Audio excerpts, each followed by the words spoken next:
Open your ears and lube up your butthole. It's time for the What Do We Call It podcast. Here are your hosts, Jmann and Danny, the Midwest motherfuckers.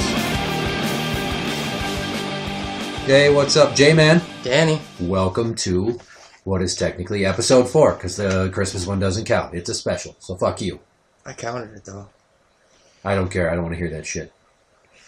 So today, we're going to talk about the Pentagon and them increasing cyber attacks to thwart ISIS. So what the Pentagon is doing is enlisting the help of trained hackers within their own ranks to unleash malware upon Facebook accounts, email accounts, Twitter, Instagram stuff linked to ISIS and their online efforts to recruit new members. And they're hoping that if they do this, they can put a serious dent in their recruiting. But at the same time, you're getting blowback from the FBI and the CIA saying that, well, if you're going to fuck up all their accounts, they're not going to be on them as much, and it's going to make it much more difficult for us to track them. And we use that tracking intelligence to use drone attacks and to know where to hit them up, because I don't know if they're triangulating where they're coming from, and that's how they're bombing them. Well, anyway, I think it's crazy that the president has cyber commanders. It's probably no different than what they're doing in China and North Korea. I mean, we had those cyber attacks against us where they stole a bunch of government data and identities and phone numbers and shit. China did it to disrupt our services, and we're doing it against ISIS. And this is pretty much right now what I consider to be the future of warfare off the ground. I mean, you're still going to have boots on the ground, but not as much because of the drones. We're trying to not put bodies over there to fight them. We're trying to come up with different ways to combat ISIS without costing more lives. They call it the Red Team. They don't even have members for it because all their top technicians and whatnot are getting... They lost like a whole bunch of them last 3 years to private companies. Go figure that Uncle Sam doesn't pay enough military-wise to keep his own people. Right. But at the same time, it's kind of sad that they're like, well, I can make more money working for a private company. Or you could do a service for your country and you could try to fight ISIS. That would be helpful, because I'm pretty sure that right now in the world there's a greater need for us to exterminate ISIS. So we can do away with that for a while. Well, the next giant masochistic group looking to kill people comes out. Rather than you just, I'm going to make some extra bank so I can have another SUV and I can have a cabin and I can go on trips. And yes, having things is nice, but come on. Where's your sense of patriotism and duty? Well, yeah, but would you give up a high-paying job to go work for the military? Do I have to go somewhere and get shot at? Well, no, that's not the point. That's my point. That's why I didn't join the military right out of high school, because I could have, and I would have so much better job prospects these days if I wanted them, because I'd have the military experience, because I would have joined the Marines. Right, but alright, you gotta look at it from the tech age, though, like, that's who's making money these days, is people who are smart with computers. And so, coming out of college, you have two options. One to join the military, or one to go make big money at a private company. Which one are you going to choose? The one that lets me do podcasts? Can I do podcasts for Uncle Sam that somehow disrupt ISIS with subliminal messages and stuff? Probably not. Fuck. So what would you honestly do? Money is great, but I don't make a lot of money now, and I'm pretty much happy financially. I don't need a bunch of shit to but be if you're happy. Right, erase all that and pretend that you went to school for technology. Okay, you graduated, you paid all this money to go to school, you got all the degrees, you're fucking into technology. Which career path are you going to choose? Are you going to go work in Silicon Valley, or are you going to go work in Washington, D.C.? Well, I don't think DC's a full-time gig, so I'd probably try to moonlight both. But I take a stab at the military one, because then you got that on your resume forever. Hey, I worked for the military trying to use cyber attacks to thwart terrorism. People, oh my God, every agency you know will just be like, swing, boner. But I don't think that's most people. I think the majority of people would go to the private company, because the private company's paying them more.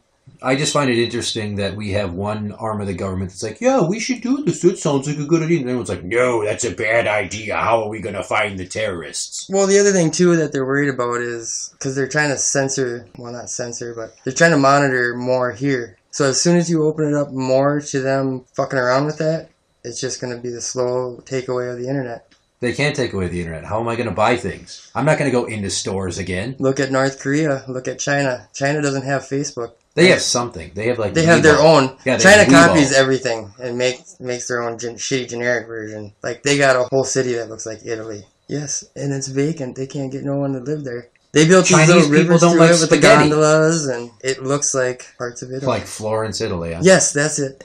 Point being, though, is they don't.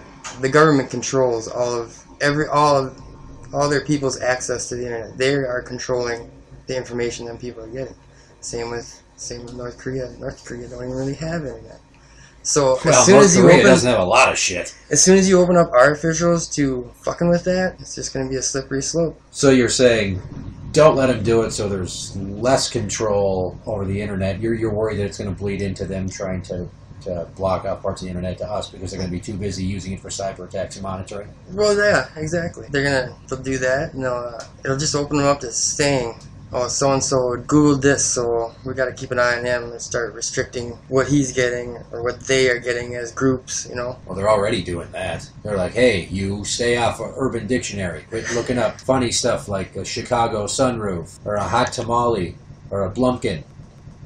Well, another topic that I had for tonight was from my friend Joe, who said that we should discuss FanDuel and DraftKings and how they're truly gambling sites and how they profit off of addicts like my friend Rick James. Okay, so they say they pay out millions and millions. Like, there must be 2 millions of people, huh? Like, each person's winning a buck. I looked into this. Here's how these sites work. And this was a story with the opinion of a professional gambler. He's like, they do pay out that much money, but your average Joe Blow fantasy football fanatic makes small little amounts because he's playing 1, 2, maybe 3 teams. And they'll match, your opening bet up to $200. Yeah, that's big money for Joe Blow, and they're making it by volume. Conversely, professional gamblers are who are making the most money on these sites. Why? Because they have more money, they know how to play the odds and work the system, and they're making like dozens and dozens of entries. So they're winning by volume. So the whole thing is like a fucking scam, and it just preys upon people like my friend Rick, who's a fantasy football addict. He plays in 2 or 3 leagues.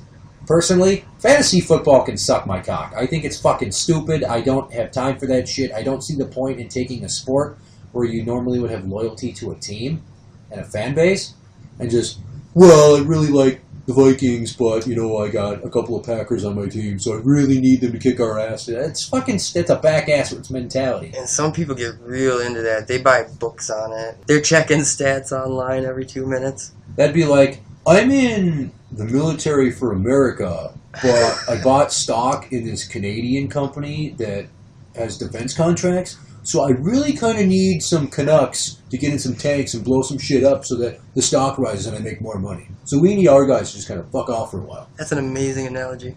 So yeah, I think that those sites are a fucking scam, and I like that they're cracking down on them now, because it's gambling. They're trying to say, well, it's not like casino gambling. No, it's gambling. It's the same fucking thing. You're just doing it under the guise of sports. You created a business with a model where you take money in and you pay some out, but you have to make a profit. It's a fucking pyramid scheme.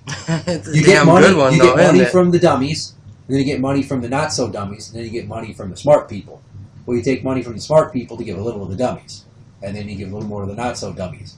And then you get more people to join, and that's a whole nother layer, and they see that people are getting paid out, so you're getting a 4th layer of new fan base and users. They're like, oh my god, there's so many hundreds of thousands of people winning, and hundreds of thousands of people join. And they use that money to pay the smart people. What are they doing to crack down on it?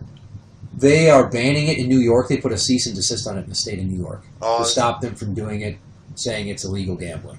Sure. And I'm fine with that, because it's not like there's not enough paper crack around with the lottery and pull tabs and scratch-offs, and that's everybody's dream, right, is to win the lottery and just, I have all the money I'll ever need to buy all the stuff I think that I want, and then I can sit on my ass while I spend the next 3 years pulling my hair out, nervous that I'm either going to get robbed, shot, or stabbed, or that I'm going to get sued by somebody for something stupid and lose all my money, or everybody that ever met me is going to feel alienated when I won't give them loans. Right. Some inmate, I asked him, he's like, I won money on there. I'm like, where? He's like, on DraftKings. Like, how much? Like, he said he won $16,000. Yeah, right. So in reality, he probably won $160. Yeah, I can see that. Yeah, because if that's you're the conversion, isn't that kind of money, that's new tax bracket money.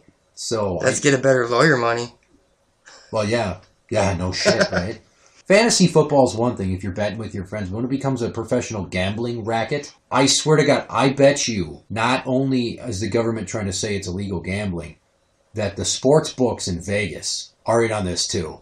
That they're like, hey, they're cutting into our fucking profits. Can you do something about this? Because how many dirtbag senators and congressmen go to Vegas all the time for hookers and blow and parties and gambling and making extra money on the side and getting away from their wife and shitty kids for the weekend with their sense of entitlement? Yeah, I bet you there's some secret back channeling going on where the major sports bookies and the betting windows in Vegas are like, shut down these guys. They're not based around here. They're doing it nationwide. They're taking a cut out of our pie, and we can't have that. Or maybe they're behind it if they're really smart. What do you mean? Put a system in play where you win every week. You set up millions of fake accounts. That's a lot of work. But for a lot of payback. Maybe a lot of payback. If you did it right, that's what I'm saying. Maybe them bettors in Vegas are behind it all. So you're saying that the whole thing is like a smoke screen? It could be. Wouldn't that be a hell of a thing? Now you're getting too conspiracy theorist for my liking here. I don't know if I don't think it's that far fetched. Them number guys know what they're doing. They can spin numbers like you wouldn't believe. Keeping with my new segment, things you learned when working in a jail. Here's something I've learned over the years. Unfortunately, I've had to see a lot of male nudity. A lot of schlong. A lot of just random male nudity I didn't intend. Like, you come around the corner, it's like, there's a dick. There's a guy's naked ass. There's somebody that definitely needs to get a suntan. But one theme I have noticed predominantly with these dudes, there are pubes abound. I don't know what... I thought that the smart thing to do was to trim down the hedge so it made your dick look bigger and more presentable. Because who wants to fucking suck a dick if there's a Bozo the Clown wig around it, you know? Maybe it's because they got taken on the run. Maybe they were on the run and didn't have time. You're telling me that if you're sitting there looking out the window, cracked out of your mind, most meth heads are like vacuuming more, reorganizing an entire garage, going to a recycling facility and sorting all the cans by brand because they have nothing better to do, that they couldn't spend 5 minutes trimming their pubes? I'm talking about before they got picked up. That's what I'm talking about. Trim your goddamn pubes. You know, it's bad enough that I have to see you partially or fully unclothed. Could you at least do me the favor of making your junk more presentable? I know that sounds so gay. Nothing's more depressing than seeing a giant thatch of pubic hair. Especially like on an old man with gray, silvery, gross fucking pubes and it looks like a Santa Claus beard over a dick. Yuck. But you gotta remember too, they're crackheads, so they don't have normal logic. That's Maybe true. they're afraid that they're going to leave some hair behind and it's going to be picked up by the people that are watching them. Yeah. Because there's always somebody watching them. Speaking of crackheads, it's not very uncommon for me to have an inmate in there whose baby daddy or baby mama had been in there. So, like, there's quite the network of drug addicts around where we live. And one guy was telling me where he was talking to his son recently. In the background, he hears his ex go, "Oh, why don't you tell your dad what you told me the other day?" And the kid kind of climbed up. He's like, "What's wrong?" And then the kid turns. He's like, "Well, I told Mom that the other day I masturbated for the first time." And my eyes got wide. I'm like, "Are you fucking serious?" I'm like, "Okay, we got to break this down on multiple levels. One, it's fucked up that he told anybody that. You don't brag about, 'Hey, Mom, guess what? I discovered how to pull my pud.'" But is that mom or is that like stepmom? No, that was Mom. And then Mom told Dad, and they're estranged. And they hate each other. Like, they shared the moment of laughing at the embarrassment. But it's like, dude, you don't fucking tell people that you masturbate. Unless you're telling a joke about masturbating. But he's a crackhead kid, so... I don't think he has any brain damage. He's just young. And he's like 11. And it's younger than I started. I'm like, Jesus Christ, these fucking kids are growing up fast. But, you know, so he told anybody. But then he told his parents. And then the fucking dad told me. And now I'm talking about it. Thank God we're not using names. Yeah, thank God we don't get that many views yet, huh? Oh, Jesus Christ. I'm going to inject a piece of advice with this. Okay, so over the years, I've given thousands of UAs. I don't look at the dicks. But that's not what's important. The important thing is, you know, a lot of these people take UAs all the time for probation. This isn't new to them, but they fucking get gun shy and performance anxiety. I'm just like, Jesus Christ, can you just settle down? You know what usually that probably is? It's probably because they're going to drop a hot one and then we're worried about it. That's not always it, though. I got fed up with dealing with having to stare at the back of people's heads while they took forever to take a piss. So I took it upon myself one day to do research via the internet. And I don't know if I Googled, like, how to relax for a UA or how to get a UA faster. Here's what you need to know if you have to take a P test for probation or for a job. If you're pushing, you're doing it wrong. You don't strain or push to go. That makes you poop. And I know they're pushing because there'll be like some moments of awkward silence and then it's like a short little paper rippy sounding, really forced. I'm like, stop pushing. They're like, what? I'm like, okay, here's the deal.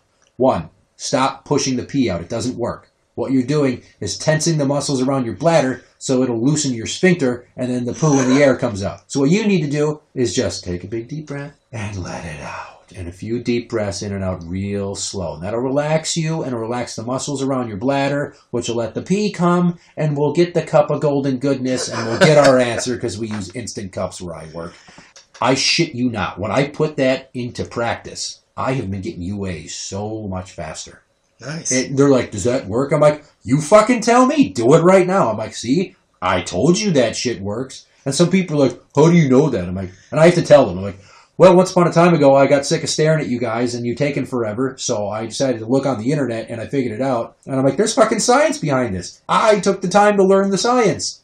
So yay for me. Yeah, that's pretty clever. So that was another edition of Things You Learn When You Work in a Jail. Okay, I got one for you. Black Lives Matter in the Mall of America.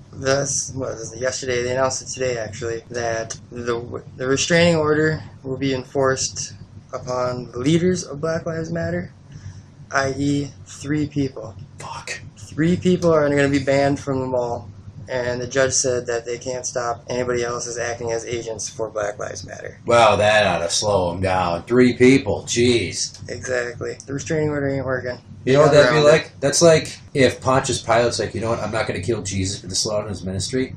I'm going to kill 2 of the apostles. There's still 10 fucking apostles, dumbass. Yep. So all these people are not going to converge upon the last 2 days of the holiday shopping season. Well, and that's just the thing, is it has nothing to do with any of the stores that they're going to make lose business. They did a similar protest last year over the Ferguson and the Baltimore murders, and stores had to close their doors. They lost money. I thought that the protests last year led to the end of racism in America. They did not solve that by having a sit-in at the Mall of America? No. Oh, God damn it! So, again, they're going to fuck over companies that had nothing to do with this shooting. Good thinking. What do you do? Well, I personally think that they need to, if they want to protest, form a fucking queue and walk up and down the sidewalks, but don't block the in and out driveways there. Don't fuck with the parking garages. Don't go into the goddamn mall because 99% of the people that are in the mall are not a part of your group and they want nothing to do with your cause right now. They want to get presents for their loved ones. They want to go to the Nickelodeon theme park. They want to go to the fucking aquarium, which I've been to. Awesome, by the way. Yeah, they don't want anything to do with these pricks and their protest. I mean, there's people that are there probably like, yeah, I fucking think there's too much racism in America. I like what you're doing. Could you just fuck off for like a week? Well, and the mall lawyer also, they said that this whole thing isn't about the Black Lives Matter personally. The mall said that they're behind their message. It's just, don't do this at Christmas. What, is the Mall of America suddenly encouraging more cops to shoot black people? Apparently that's what Is that the conclusion they've come to? I didn't realize that an entire shopping center held such firm prejudices against a small margin of the American population. Well, and then here's the other thing is Mall of America is private property. So shouldn't they be allowed to say get the fuck out? Oh, you know where they should totally protest?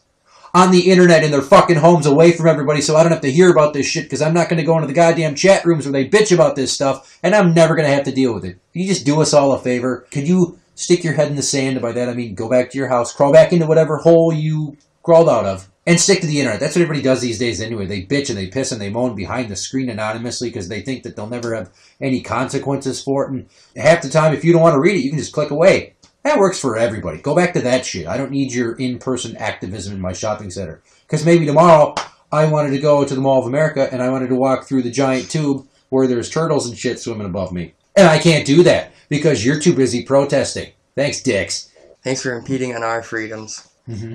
Another thing I read is now the State Department is looking into the passport for Mrs. San Bernardino shooter. They're saying that she wasn't properly vetted. Of course not. So it turns out that in order for her to get her passport, she married Mr. San Bernardino shooter. Right. Apparently, they never met. It was all done online. And one of the requirements for It was an arranged marriage. one of the requirements for her to get a visa for here is that they had to have met in person outside of the United States. And they lied and said that they met in Saudi Arabia through an internet dating site. Did they check their jihadi eHarmony accounts or what the fuck? Yeah, I don't know. See, well, that's just it. The State Department asked for further evidence, and further evidence was never given, but they still approved her.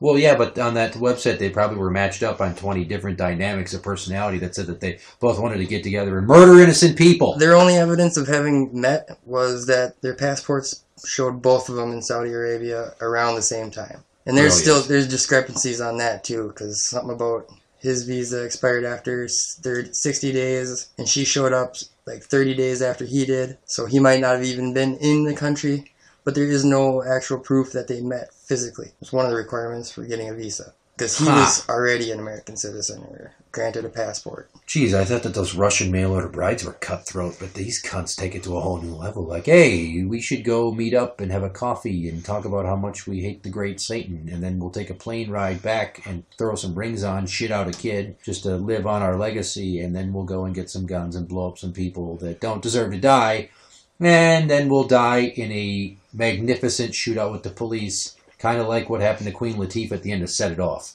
She dies bloody, too. She's like, there's just all these squibs going off, and she's flailing around because bullets are coming from every fucking direction. Did you hear about the Democratic debate? Did you watch it at all? No, Did you hear anything about it? I didn't want to watch it because there wasn't a Trump involved. It wasn't going to be exciting. Well, apparently Hillary had to take a bathroom break partway through, and she was gone for quite a long time. Like the 19,000 fucking bathroom breaks you've taken between the first show and now? Yeah, but I'm not on the national debates.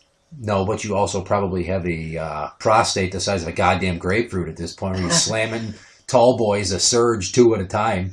You might want to get checked for diabetes. You're extra thirsty. So anyway, yeah. Potty break. Trump was talking smack about Hillary. Yeah, I heard about that. What did he say? He said that what she did was disgusting, and then also said she got fucked in the 2008 election. And then she... Well, you mean she got screwed over, not she literally during the point of the election was busy getting dicked all the time and couldn't hit the campaign trail harder? Right, but that's what she's trying to say that Trump implied by saying that. And he's saying, no, I mean, you got beat really bad. So she's trying to spin it off and Jesus Christ, get all the feminists on her side that aren't already on her side, I guess. Well, let's take a time out. Let's go back to the part where he said it was gross. Does he not pee or poop? Well... Does he have one of those dick straws where he tucks it into a clear tube, into like a little baggie tied to his sock, and he can just piss himself during the debates, not have to move at all? And he's just so calm and collected about it. He's just like, hey, Jeb Bush, fuck you. And in the back of his mind, he's singing, I'm going tinkle. I think she must have said that she had to go take a bathroom break, and so he's kind of implying that she should have just not said she had to take a bathroom break and just kind of snuck off. They are going to have a field day with that, with Kate McKinnon playing her on SNL this week. I guarantee in the middle of it, they're going to do the debate. She's going to go, oh my God, okay, hold the presses. I'm going to get a diarrhea. I got to go. That or diapers, because I've already heard them talking about Hillary Clinton wearing diapers. Well, maybe she just wants to have the ease of going about her day without having to worry about taking a whiz. Well, I think that's what they're saying, is she needs to start wearing diapers so she can make it through the debate without having to really... Well, that's ageist. That's a prejudice against her age, and that's wrong. I like that she tried to play that's sexual when you're talking about me getting fucked. He wasn't like, hey, during that campaign, how much dick did you get? Yeah, exactly. That is about sex. You know, that's good that you brought that up. Here's a topic I want to talk about. Clarence Thomas is the forefather of sexual harassment law in America. He's the reason why those laws were made to protect people in the workplace. They kind of had ideas about that shit, but it really fucking hit its stride with him. The Supreme Court Justice? Yes, back when he was just a senator or congressman or whatever the fuck he was doing. 25 years or so have passed since that went down. They really have not done much to reform or refine those laws. Refresh my memory on what went down with him. I believe he made some very uncouth comments or possible sexual advances towards an aide, and she blew the whistle on him, and then there was a giant fucking congressional hearing, and it was all over the news, and it was just egg on his face, and he's lucky that he still has a career. Isn't it amazing that he got busted for sexual harassment? He's a justice. And now he's a Supreme Court justice? You know how many times I got in trouble for sexual harassment as a kid? Wait, this happened before he was a justice, you said? Oh, many years ago. Oh, wow. Many years ago. So let me just go over those sexual harassment stories real quick. Just so people are like, well, fucking tell the story. Okay, I will. In 5th grade is the first time that we had sex ed, and they said it was improper to like insinuate that women would be crabby when they have their periods because of PMS. So what did I do? Of course. I made a PMS joke. Why wouldn't you? About a chick on the school bus. So I made it about her, but not to her, and then she heard about it, and she told her parents, who told the school that they were possibly going to sue. I was the first sexual harassment case that school ever had. Oh my God, they nailed me to a fucking cross. They made me sit in the front seat of the bus for the last half of that year and the entire next school year. Wow. The front seat, nothing good happens in the front seat. It's the goddamn kindergartners picking their boogers and talking about the snacks they're going to get when they get home. Did they make you feel ashamed for what you did? Yes. And they did that for like a whole year and a half? Yeah. I made a period joke. You would have thought that I whipped my dick out on the bus. I almost wish that I had because I would have earned that year and a half. So at the end of it, you probably felt more shitty than she felt about this joke. She just knew she was getting me in trouble, and it was a big fucking laughing matter for her and her family, who were a bunch of uber religious dicks. Nice. So that was the first time I got sexual harassment. Then in 7th grade, there was this kid whose name I'm not going to say, but we were making a bunch of gay jokes about him because he was in the drama club. To my recollection, we all made gay jokes about him. When it came down to someone getting in trouble, it turns out that everybody said that I was the only one making fun of him, but I don't remember it that way. So apparently, because I would make jokes like, "So kid, you got a hot date tonight? Who's the lucky guy?"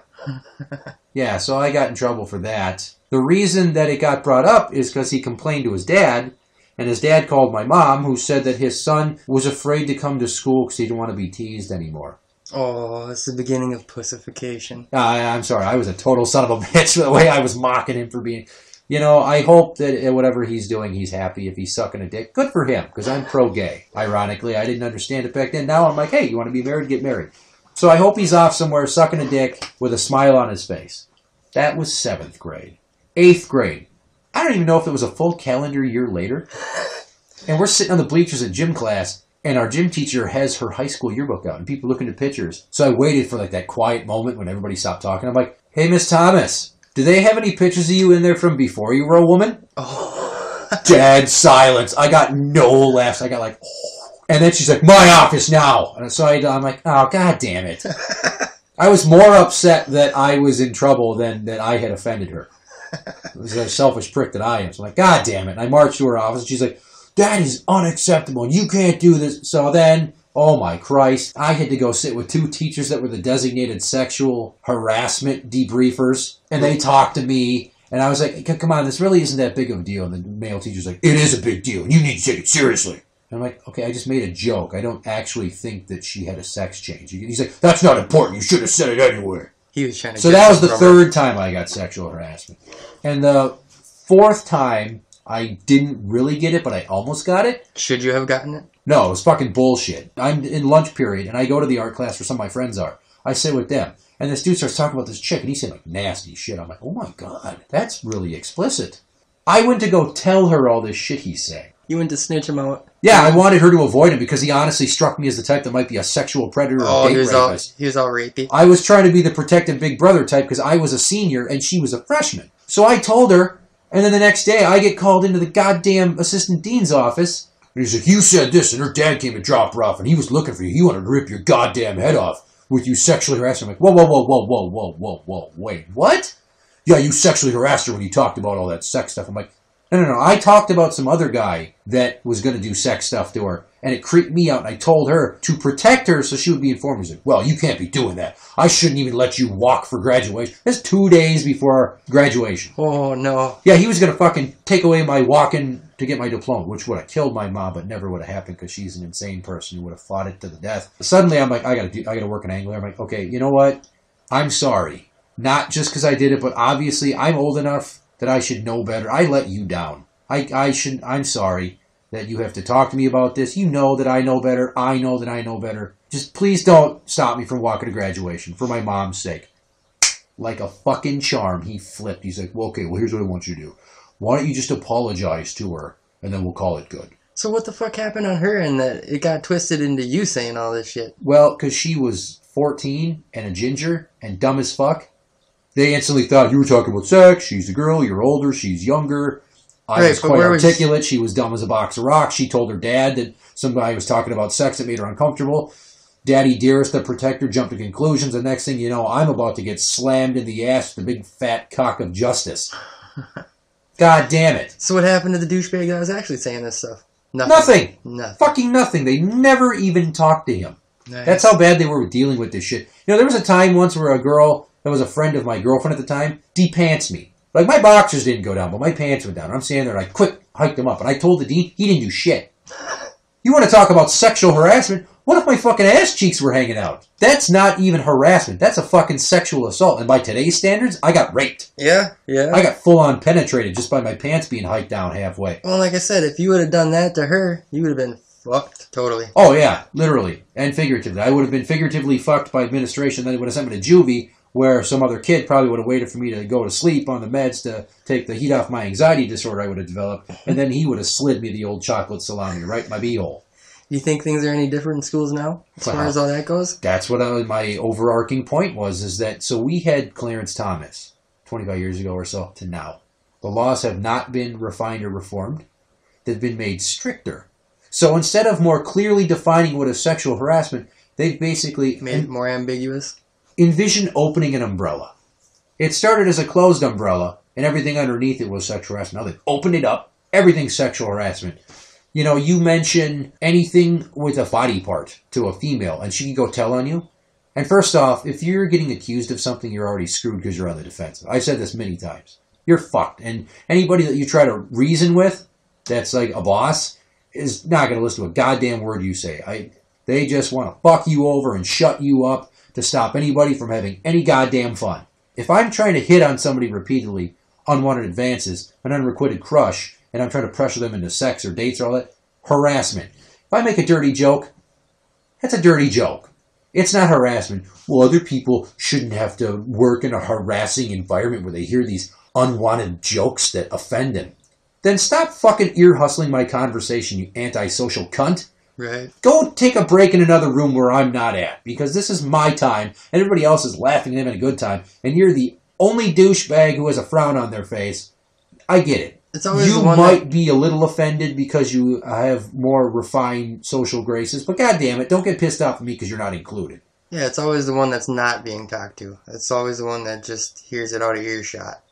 Like once, I probably could have gotten in trouble years ago for telling this story to an ex-coworker in front of a current coworker about this time that I was sitting on the toilet taking a shit, but I was in a hurry, so I reached over and I put toothbrush, started brushing my teeth. I had to spit. Was I going to spit in the garbage? No. Was I going to jump over the sink? I hadn't wiped my ass yet. So I'm like, oh, okay, I'll just tuck my junk to the side and I'll spit between the gap between the edge of the seat and my dork. Didn't work. I spit and it looked like it was going to go, and then I got toothpaste on my sack. Oh, did it burn? It tingled a bit. I put it online as a story entitled Minty Fresh Balls. So I told that story to my one friend. She's dying. This other person in the room's like, that story, that's for you.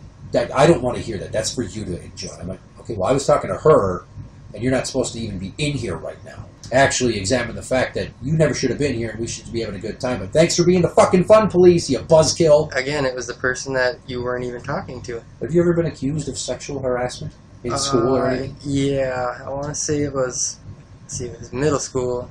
I think it was the beginning of middle school, so like 6th grade. Yeah. There was a chick in class. She was being, well, let's face it, she was being cunty. And I don't think I called her a cunt, but I think I called her a fat bitch. And that's not sexual harassment. That's what they went after. That's current day standards of body shaming, but that's not. You weren't saying like, "Oh, look at you, you're so fat, I wouldn't fuck you." Nope. Yep. And this bitch, she was a bitch, so she knew exactly what she was doing when she went to the dean. It didn't affect her. It didn't hurt her. She fucking went to the dean, narked me out, and then school threatened charges or whatever. But my mom got involved and ended up only having to write a fucking letter to this bitch, apologizing for calling her a bitch. And don't these administrators realize that forced apologies don't mean shit? And I had in-school suspension too for like 4 days or something. 4 days? And then I was told not to even look at her in the halls. Well, first of all, she's a bitch. I ain't trying to look at her anyway. You come around the corner and make incidental eye contact. What the fuck? Exactly. And this bitch was laughing about it for the whole week. Like, she knew what she did. She knew that I was getting fucked over ultimately. That's the worst part of getting in trouble for anything, is the person that gets you in trouble is like, ha ha, fuck you. Yes, and then that's you exactly... can't be like, don't taunt me. That's now you're harassing me, you dirty bitch. That's a perfect impression, because that's how she was with her little friends. Oh, it's pissed me off so bad. Well, hopefully she grew up to shit out a bunch of kids that are mentally retarded and a challenge for her to live with, and she got even fatter, and that she doesn't have a job where she has any satisfaction in life, and the guy that she is currently with will only sleep with her when she's laying face down on a stained mattress in the back bedroom of a single-wide trailer while he dreams about somebody else while staring into the back of her head. You know, I think that's probably exactly what she's doing. That's great. Well, I think that's enough for this episode. How do you feel? Is that enough? No. See, now we got to start adding this stuff at the end, because now we're getting set up here. So we got a blog. You can read the blog at what do we call it podcast.blogspot.com. Or you can listen to the podcast at whatdowecallitpodcast.podomatic.com. And then don't forget to check out the Facebook page, which is... The Truth Hurts So Good.